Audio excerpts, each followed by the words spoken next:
Okay guys, just installed the brand new Run Hard kit. Basically what it is, the guy's just starting off.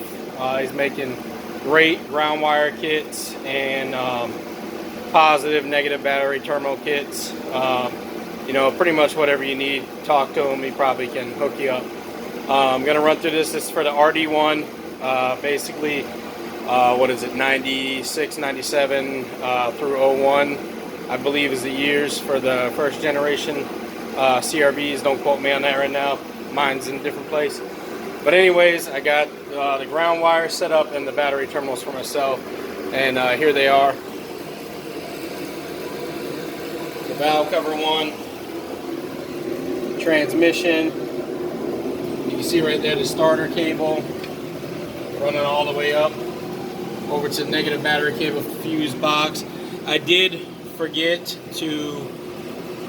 that there was another cable for the RD1 that ran to this fuse box, so I will rectify that and get a hold of him and pay him for him to make me another one, so that way when he orders this or when you guys order these kits, if you do from him, you guys have the complete set, because he wasn't aware of that and I had forgotten all about that cable.